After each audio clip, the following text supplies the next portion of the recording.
And she says, and she was always this way. As soon as you got there, she had to feed you. And it didn't make any difference who you were.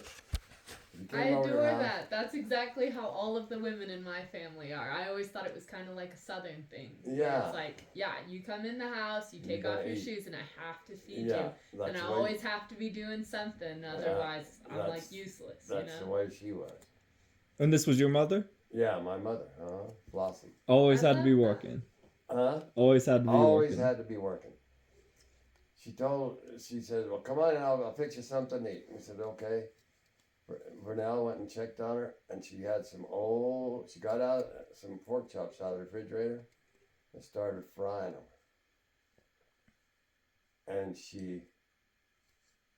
Vernell went and looked at them, and they were so old they had turned green. Ooh. I mean, turned green. They'd been in the refrigerator so long they were actually green. Oh my goodness. And she said, so Vernell pointed out, we can't eat those. She said, oh, well, okay, I've got some hamburgers. You know what Gain burgers are? Gaines burgers? Oh, yes, yes. What are they? Well, if you're talking about the ones that have like the special kind of meat, and then the ones my grandma would make, they were called Gaines burgers. But they were like, anyway, you tell me. Dog food. No, that's not what I'm talking about. Yeah, Gaines burgers are dog food. And she thought they were regular burgers? She had a little chihuahua. And she'd buy Gaines burgers for those chihuahuas. For that chihuahua. Do you know there's an actual burger called Gaines burgers? No. Anyway, it doesn't matter too much, but that's terrible that there's a dog food in Yeah, there was a dog. Now, I'm talking Probably about, same brand. I'm talking about ancient times now. Okay. When, before your mother was born. No, it's when your mother was a little girl. Little girl. It's when Sarah was 2 years old. That's when it was. Okay. She's got this dog food. They come in burgers like this. Well, actually bigger than a hamburger that we do, but they were Gaines burgers, and they were dog food. And Vernell goes in there, and she's got this dog food that she's putting in the frying pan, starting to fry it. And so Vernell says, "No, you come and sit down, and I'll cook some." So she got in the pantry, and my mother had a whole pantry plumb full of all kinds, like this, only about 10 times what I got. Well. So she went in there and got stuff, and she fixed us some lunch, and stuff like that. And then we had some people lived across the street, really nice people. He came and says, "You need to do something with your mother." He says she's lost her mind. He says she'll come up in the snow, with snow on the ground. She'll come over to our house at 5 o'clock in the morning in her bare feet with her nightgown on. And she's losing her mind. Mm-hmm. So we took her back to Salt Lake City with us, Oh, I forgot to tell you, when Vernell set her down and started fixing us lunch, she looked over and my mother had a Gaines burger, and she just feeding the Gaines burger to Sarah, and Sarah was just chomping it down. Sarah was 2 years old, and she just chomping down on that dog food. Uh-huh. Yeah. It's a Gaines burger? That little piece you have in your book. About the dog food? Yeah, Sarah being fed dog food. Did I call it Gaines burger? That's a good question. I don't know. We ate Gaines burgers as a kid. They weren't dog food. Gaines burgers. Gaines burger, best dog food, Gaines. This is GAINES -burgers. Gaines burger is a unique option to mass-produced, overly produced commercial pet food. I see it right here. Dog food. Yeah. Yep, you say Gaines burgers in the book. Yeah. Yeah, it's Gaines burger.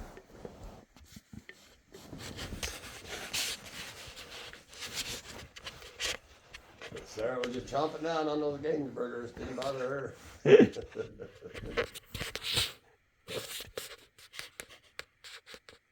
So anyhow, we took her to live with us in Salt Lake City. And she lived with us for a few years. I can't remember how long now. And she kept trying to run away on us. Really? Yeah, I got up. Well, when we first got there was snow on the ground. And so my mother, as soon as we drive up, we start unloading the station wagon. My mother grabs a shovel and goes out there. Oh shoot, You're back. I'm stuck. You're stuck? Oh yeah. Right out here? Just on that one side. I thought that the snow had melted enough that I could go to the normal spot. We took her up there. And Vernell took care of her for a few years, and then Vernell got pregnant with Andy. And so when she got pregnant with Andy, then Cliff and Joyce, my brother Cliff, and his wife came and got her and took her out to Childs, out by Camp Verde. And they kept her, and then she got sick and died. The doctor told her, I took her to what they call a gerontologist. Do you know what that is? I've never heard of that. Have you? Gerontologist? Gerontologist. He's a medical doctor. He's a specialist on old people. Okay. Geriatrics is the study of old people. Okay. And he was a specialist on old people. And he told us, he says, in her weakened condition and with her having Alzheimer's like it is, says, if she gets a cold or a flu or anything like that, she'll die. And that's what happened. She got a cold and she was living with Cliff and Joyce. And they started for Payson to the hospital, but she died before they could get her to Payson. Mm. Yeah.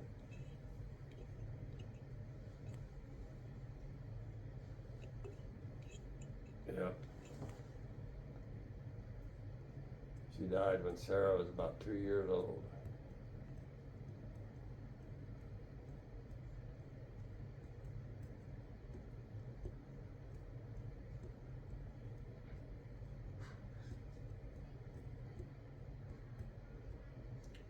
Well, that's my Gainsburger story. The Gaines burger.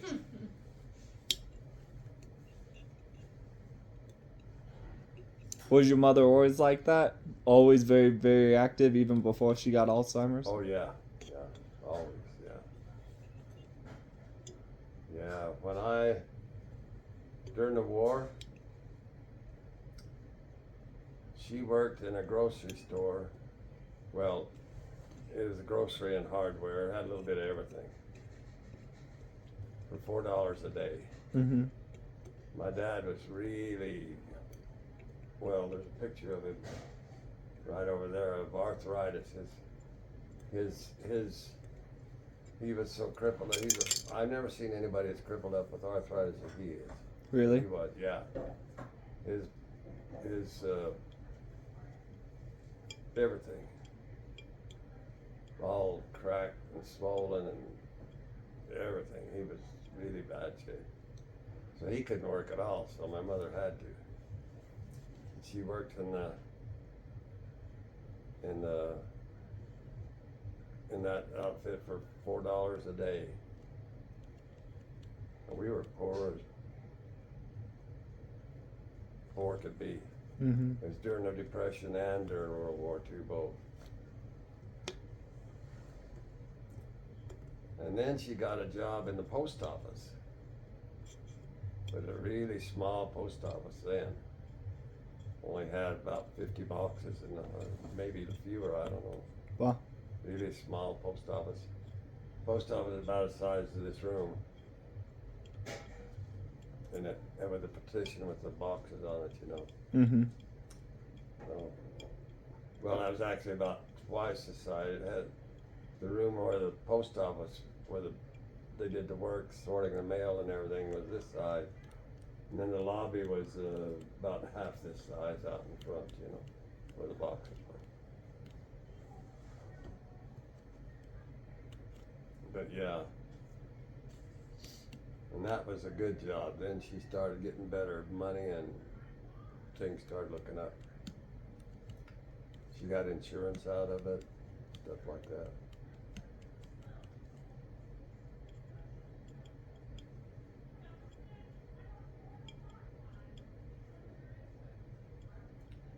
But my dad was crippled all of my life. That's all I can remember of him being crippled. I can't remember when he wasn't crippled. Really? Yeah. He used to brunt my mother and my aunt and everybody thinks that the reason he got arthritis so bad is because he used to be a professional bronc buster. Mm-hmm. And they think the jarring It was just too much on his joints. Yeah, back then they didn't ride him for 8 seconds. They rode him until they quit bucking. Yeah. Back in those days. And that's what he did for a living. He did it for the army. He'd break horses for the army. Yeah, one time, you know who your great-great-grandfather Augustus Hanson was? No. You don't? Uh-uh. Okay, you got your mother. Okay. She's got her mother, Vernell. Yeah. Vernell had a mother, Elda Hanson Wetton. Mm-hmm. Elda's father was Augustus Hanson. We call him Uncle Gus. And when we were building the first church house, it's been torn down now.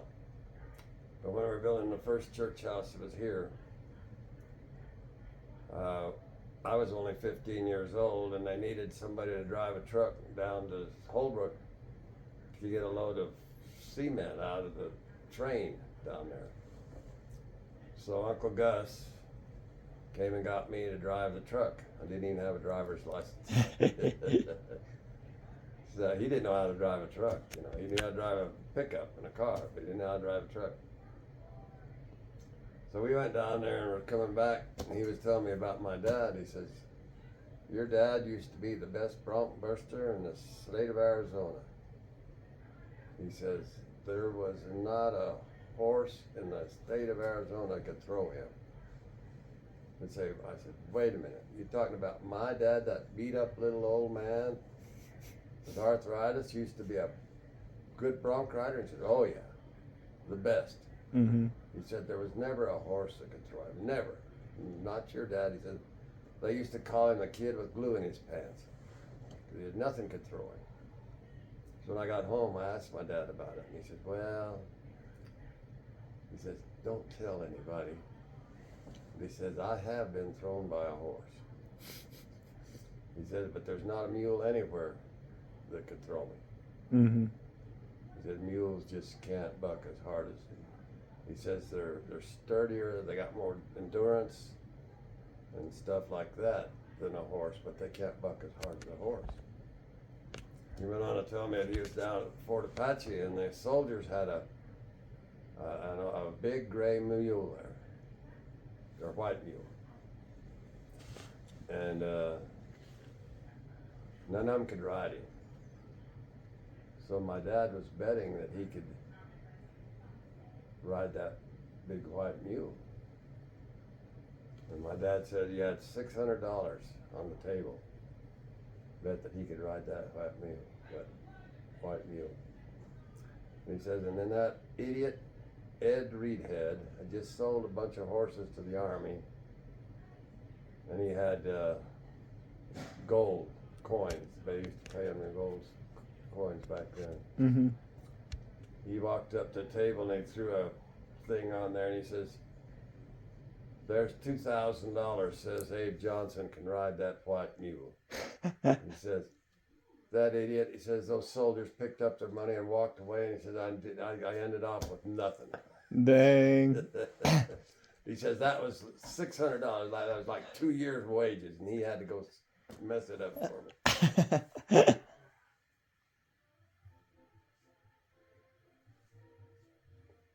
And then I got checking around, and he was a good bronc buster. And he was a good boxer. He used to fight. He used to. Really? Yeah, he used to box a lot. In fact, he boxed the middleweight champ. They were building Roosevelt Dam, Mm-hmm. and he was working on that. And the middleweight champion of the world came through there or something like that, and they wanted to put on an exhibition match, you know. So they want my dad to box him. Really? Yeah. And my dad says, I boxed him. He said, but I couldn't touch my sides for a week. He says, and technically I beat him. He says, the When it went to decision? yeah, the referee were from there, you know, and they awarded the decision. He said, I won the fight. He said, but boy, he said, he just beat the hell out of me. He said, he could have knocked me out if he wanted to, but he didn't want to, you know. He just kept hitting me in the ribs, and he said, I couldn't touch Oh my gosh. couldn't touch my ribs for a week after that.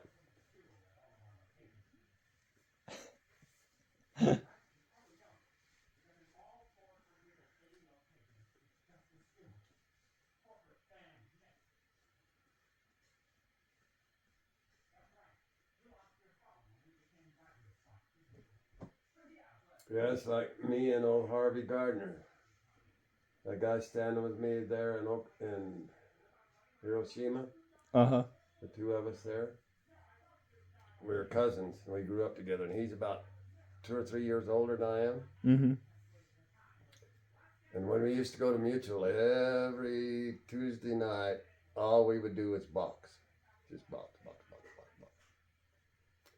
So they had a boxing match.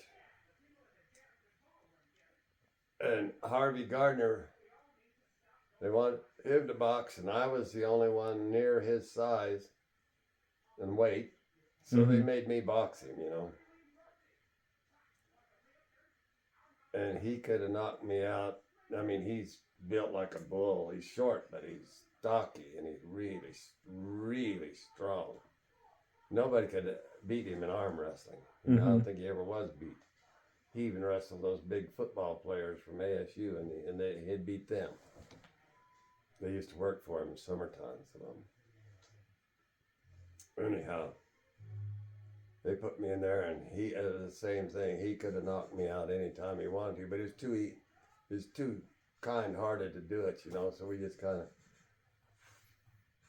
punching me around, you know. And I got to where, man, I couldn't even lift my arms up to defend myself anymore, you know. Yeah, because they get so tired. Yeah, and so finally I decided, I'm going to hit him one time.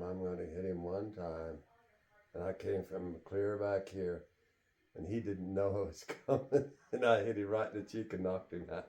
Did you? Yeah. Yeah.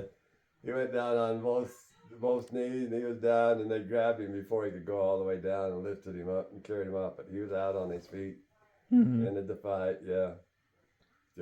He didn't know it was coming. I just lucked it. Just, you know, a lucky sucker punch, you know. Yep.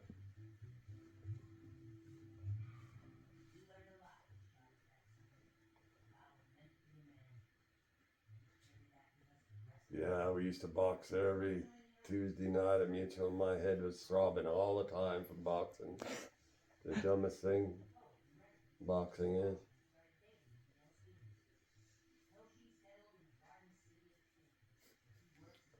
No wonder they haven't outlawed boxing, you know. Yeah. Well, it all depends how it's done. Nowadays, it's just a sport to everyone, so they're not trying to kill their partners or anything. And they use protection too, like headgear and teeth guards and wrist wraps and everything. Yeah, I actually saw a guy get killed in boxing. Really? On TV. Yeah, it's Kid Bennett, Benet, Benet, Kid Benet, and I can't remember the other guy's name. But it was on TV and it was live. Wow. And he got him up in the corner, and the guy couldn't fall down, and he kept hitting him in the head. Kept hitting him in the head. And I was watching with my dad, and my dad says they need to stop that fight. Yeah. And sure enough, they stopped it, and the guy died. He didn't die right there and then, Yeah. but an hour or two later, something like that, the same day, he died. And get hit in the head too much, too hard.